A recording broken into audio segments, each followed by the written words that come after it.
Record. We are recording. It's Deltarune Day, everyone. And I guess because it's Deltarune Day and they haven't been getting enough attention recently, those catty little queens, Blitz and Stolas, decided to drop a little clip from Hell of a Boss Season 3, where the first clip is coming out on Prime Video, apparently. And I figure, fuck it, I need something to do while I wait for Deltarune to unlock, so we might as well just look at that. Look at that. It's been a banner year for terminally online people and queer teenagers, because like Digital Circus, Deltarune, Hell of a Boss is showing signs of life. Oh boy, no one's having a day of peace on the internet these days, and neither are we.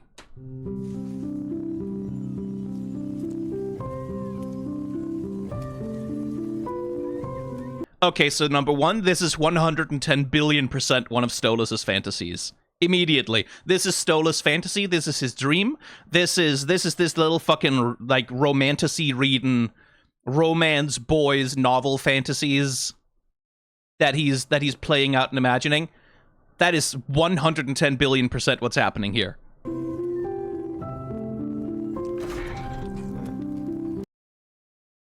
It could also... Hang on, now that I see the horses, I'm like, it could also be Blitz's fantasy, actually.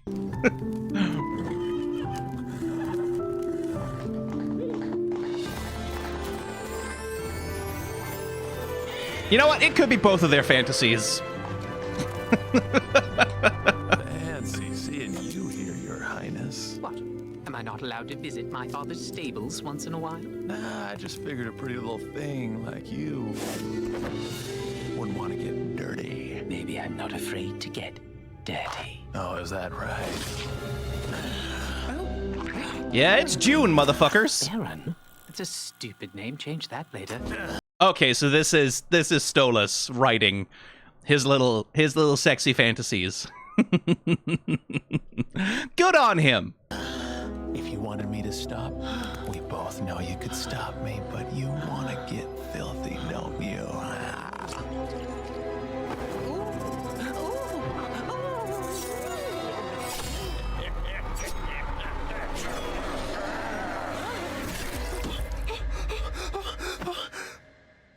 Oh, yeah, that'll happen when you get a little bit too much into writing your fanfic, won't it?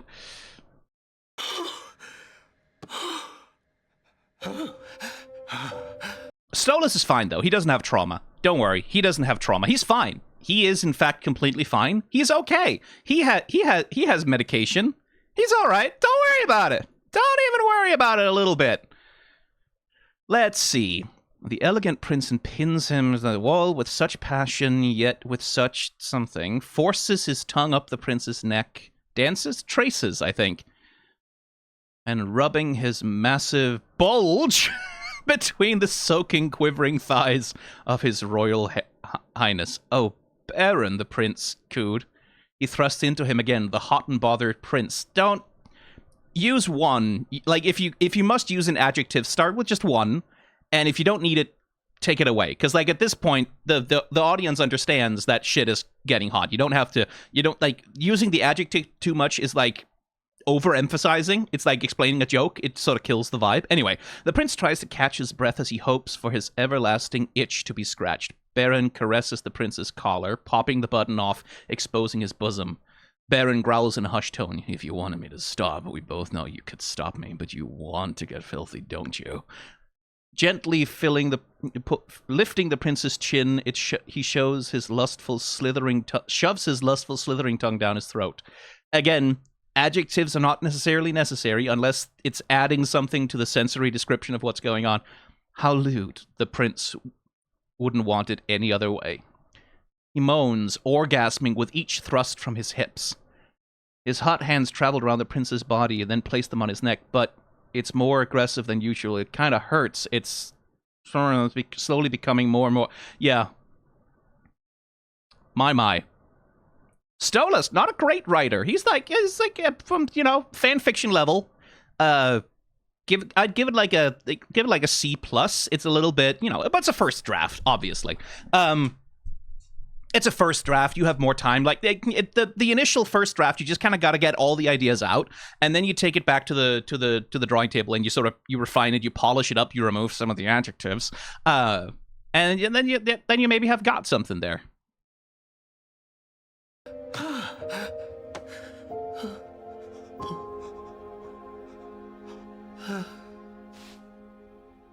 I don't know how much vomit is too much. Look, she can just take a sick day, all right? But you better get your ass to work pronto, Mox.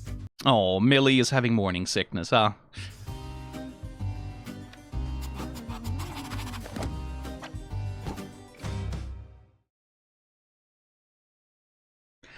Okay. So we're poking at Stolas' fantasy life, right? Like, Stolas comes from money. He comes from the upper class. He's used to a certain amount of luxury and material wealth and comfort. He doesn't have that anymore working with IMP. And Blitz isn't his fantasy prince, right? Like, that's fucking... Blitz isn't his fantasy prince. And I rather suspect one of the things that he's going to be struggling with in Season 3 is that, I hope, certainly, is his reduction in class status. Right, that he's lost his class status, he's lost his class privileges, and he's now forced to slum it, essentially, right? He doesn't have access to the comforts that he used to have, and that means he doesn't have access to the coping mechanisms that he used to have. As someone is pointing out in chat, he might not have access to his medication as easily as he used to, right? Because that might be fucking expensive or only really accessible to the rich who have the right connections with medical providers. I would imagine that, like, surely Blitz would be able to, like, go to Fizz and Ozzy to maybe get them to help out with... They can talk to Sloth, right? But Stolas is in a situation where all of his comforts, all of his usual... like, living standard, all of that is gone, on top of which he has lost his daughter, on top of which he's stuck with Blitz, who's trying, and who very much wants to be a good provider, I'm sure, but who's also Blitz, right? Who's also Blitz by nature, and Blitz is not, not always been shown to be ideal for the role of that kind of caretaking, but then who is? So Stolas, like, there's definitely an implication with Stolas that I have felt that, like... Well, it's not an implication. Stolas has suicidal ideation. Stolas has suicidal thoughts. Like, I think that was shown pretty explicitly in Season 2, that he is prone to reaching such depths of despair that he becomes deeply self-destructive. And I suspect that that's not going to be getting fixed, like, sort of right away. I think that's going to be an arc for him going through the course of the show. And that's part of what he's going to have to struggle with. Not the least because it's a clever little show of it, too. Not the least because he has trauma. Right? Not the least because he nearly got stab murdered to death, and... he's still a target, right? It's fucking not like Stryker doesn't have reason to come after him again. It's not like fucking his wife wouldn't have good reason to keep sending assassins after him. He's got trauma that has not been dealt with at all. And that trauma is, again, infecting his coping mechanisms, right? Like, his coping mechanism is this fiction writing. Escaping into these fantasies, but they are being invaded as well by this. These flashbacks, these PTSD episodes. And so, like, posting this as a standalone clip from the season is a pretty strong indication that we're going to be dealing with that. And the juxtaposition with Blitz, like, coming out of his office, yelling about vomit, and clearly more concerned with the job, and not really paying attention to Stolas, is like an indication that Blitz is maybe not going to do a great job of taking care of his boyfriend in that regard. In no small part, I'm sure, because Stolas is going to be hiding it. But I guess we'll see. I do like that little move here. I think that's very clever from the animators. That the indication, right, like when Blitz reaches back and pulls the dagger, Blitz's tail swipes this way, and then it's Stryker's tail swiping the other way. Very clever. I like that.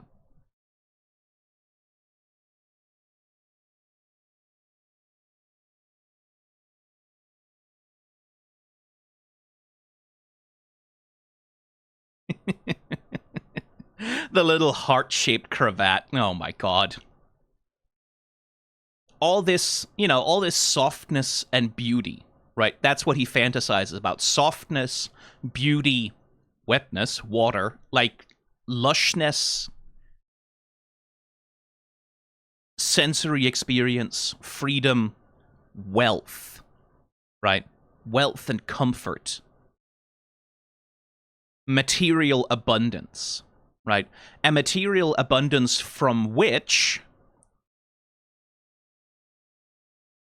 all the roughness and wildness of his lover is like a break, it's an escape, it's a step away from all that material lushness into a world where things can be rough for a minute, but always with the option to return to comfort, right? It's a little adventure into roughness. It's a little adventure into pain, into the like the more brutish side of life. But then you can always go back, right? Like you can always go back to comfort.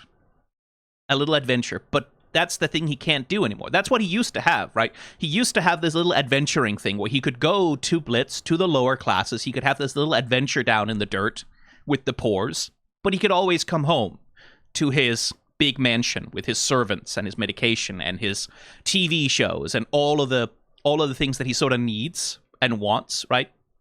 All of his favorite foods and everything. That's gone now. And I've said before, I really do hope that Season 3 gets into the class of it all, right? That it's not...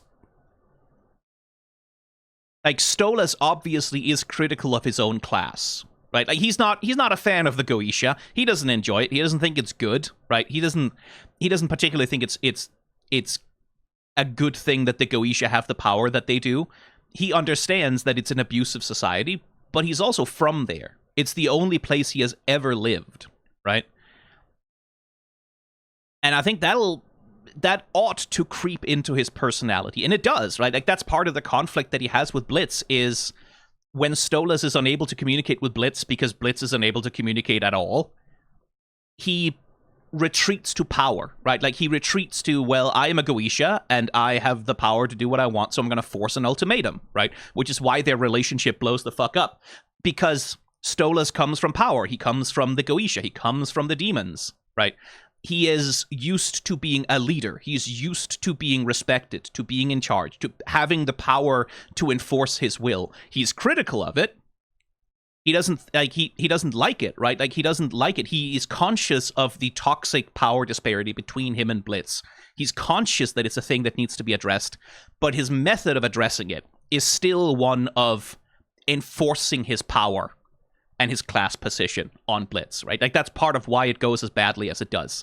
Part of it. The other half of why it goes as badly as it does is Blitz.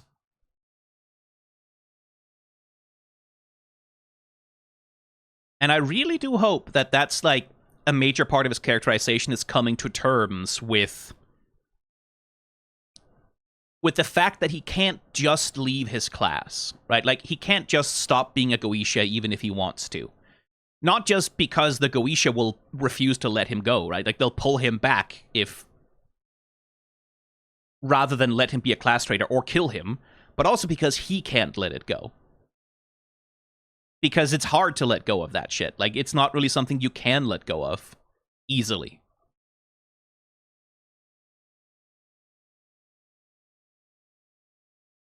And for Blitz's part,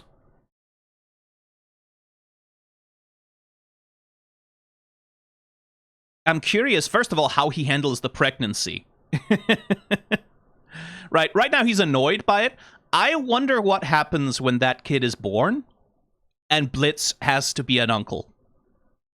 Like, this fucking dad-ass motherfucker. Worst dad in the universe, and now there's a baby? Oh, I think, like, I wonder how he's gonna take that. I wonder what that's gonna do to him. Because Blitz's dad didn't do a great job of teaching him how to raise anyone, and there's a big difference between having to deal with a baby versus having to deal with Luna.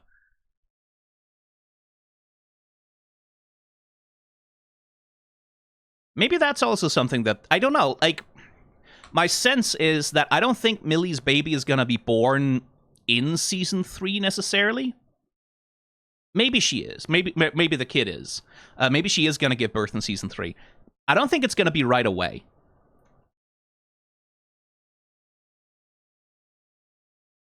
I feel like Season 3 would be more about dealing with the fact that she is pregnant, right? And, like, all of the challenges and the, like, the anxieties and the struggles and the worries and the economic problems, like, everything that comes with a pregnancy is, like, a logistical challenge to a person's life.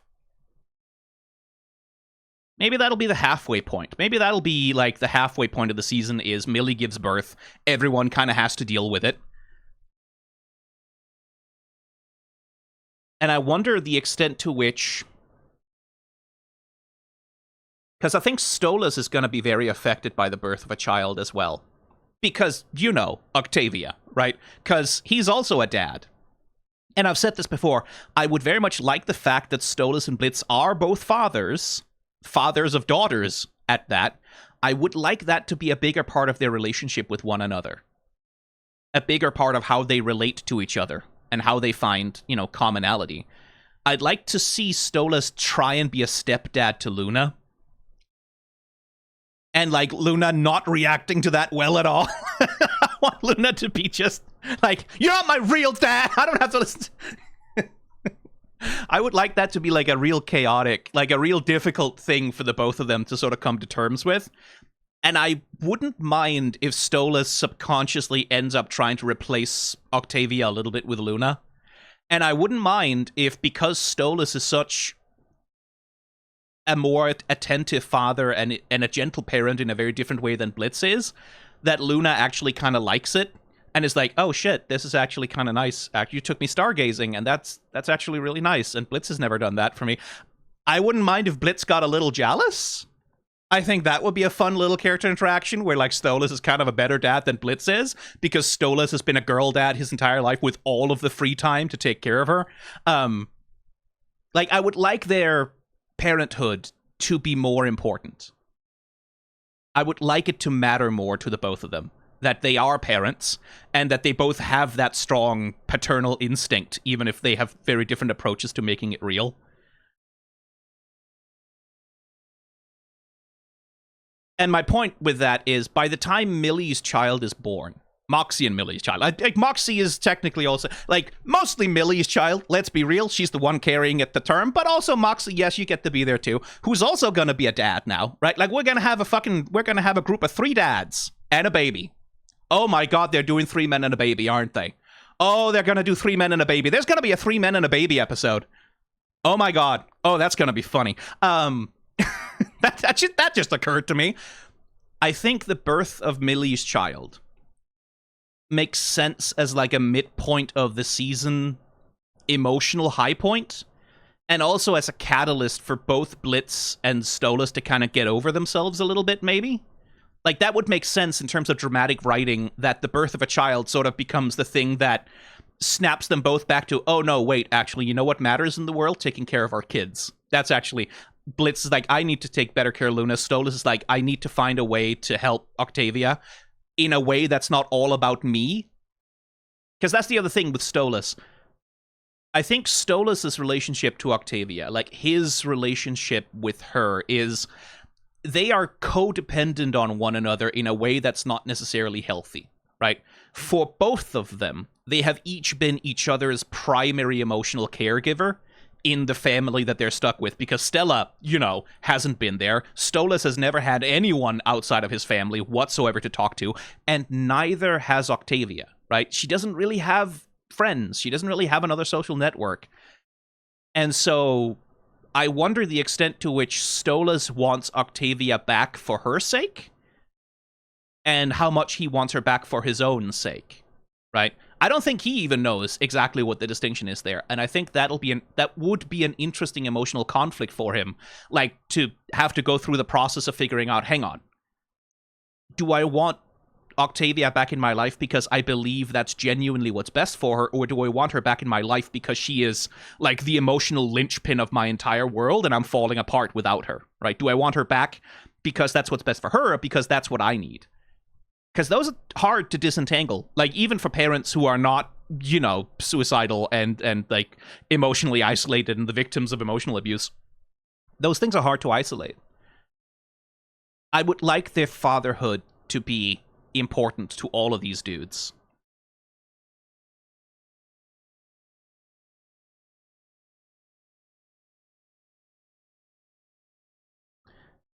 Yeah. October 14th. So I guess we have a countdown. We have a countdown to that.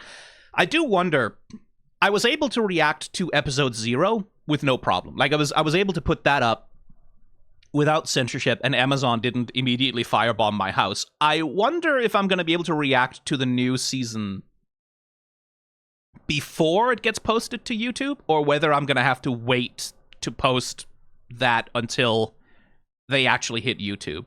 I'm going to put them in, like if Amazon puts copyright claims on them, I'm going to put them in early access for channel members. Like they'll be able to see it, but everyone else is probably going to have to wait until it releases on YouTube. Because, like, as ever, I would argue that what I do to these fucking shows is transformative, if only for the reason that I make them 5 times longer than they need to be. But, you know, Amazon's copyright bots don't necessarily see it that way.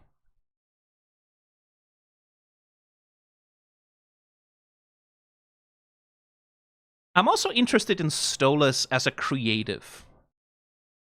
Right? Because he is a creative soul, right? He's always been, like, we see him crying his eyes out to soap operas, right? Like, we see him engage in these, like, he loves books, he loves literature, he loves fantasy. If the dude needs a job in hell, like, maybe he could just write smutty fantasy romance novels? I think he'd probably be good at it. Like, I was criticizing his writing, right? But I think he would have his hand on the pulse of what the audience wants. Wouldn't that be funny if Stolas manages to build such a career as a romantasy writer for hell, smutty romance novels, that he actually becomes richer than the Goetias that he left? Stella and Andy sitting there fucking seething because they deprived him of his inheritance, but now he's so much richer that they would have gotten way more money out of him if they'd kept him, and that's why they want him. That's when the Goetias come calling and, hey, Stolas, we're restoring your noble status. Please come back. We're in so much debt. Please pay for our parties. Well, if that doesn't happen, you can always write a fanfic about it. I mean, Asmodeus would publish it, Clawford. That's the thing, right? Like, if Stolas writes some really fucking good fantasy smut shit, Asmodeus would publish it, right? Like, he would be happy to do that. And I wouldn't mind that. I wouldn't mind if Stolas was actually given... Because the thing is, Stolas... Returning to the subject of class... Stolas doesn't really believe that he has much value outside of his class position either, right? Like, he, like Blitz, struggles intensely with feelings of worthlessness, right? That's why he latched on to his relationship with Blitz so much, because, like, that was like a time when he felt like he could provide something, right? He struggles with worthlessness. He doesn't have an identity outside of being... Like, his whole life has been, you have to fulfill your function and your responsibility to the Goetia family.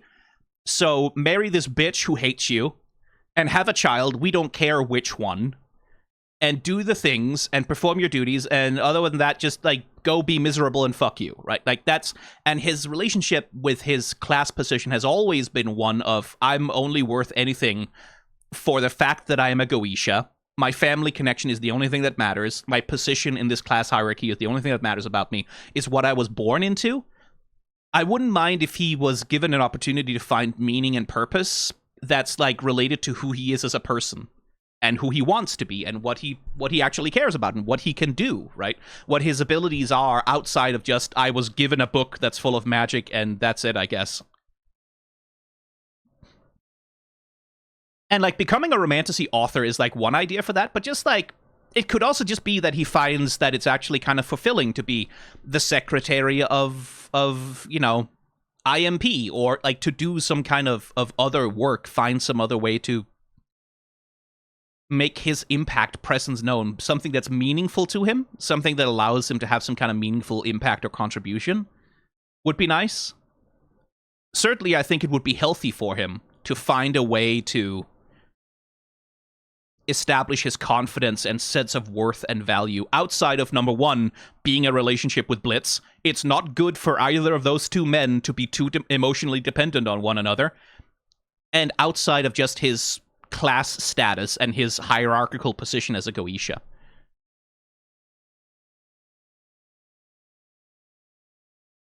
And listen, Stolas, you can send me your first draft, and I'll look it over. I'll flag some of the adjectives.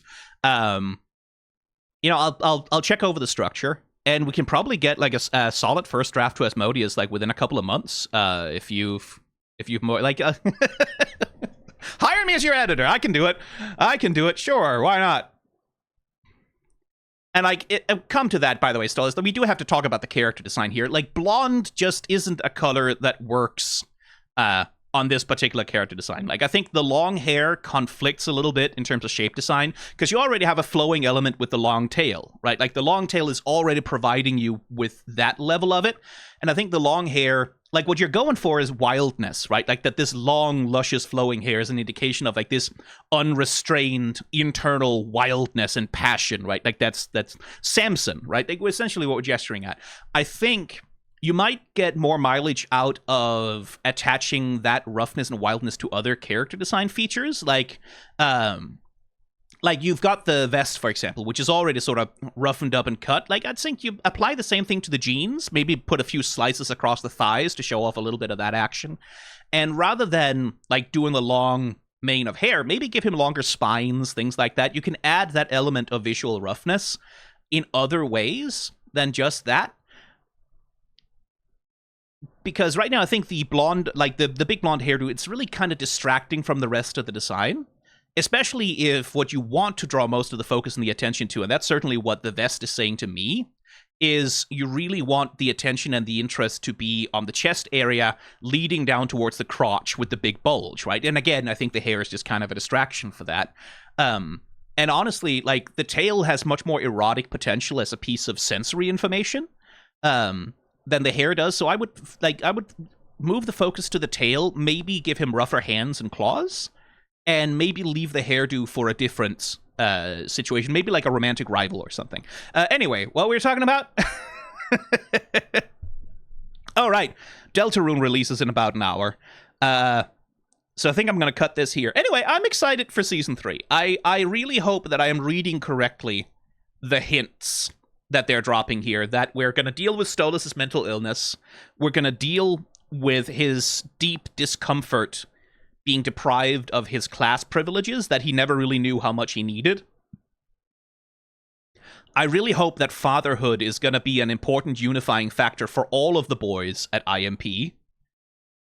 And I hope that the relationship with their children is going to be a central emotional pillar for all of them, right? Like, to really, I do want to see stepdad Blitz at some point. Like, I really do hope that the end of the season is Luna and Octavia getting to be sisters, and they manage to rescue Octavia from Stella and Andy, and they all get to live together, and Luna and Octavia are sisters, and they're sort of both big sister to Millie's baby.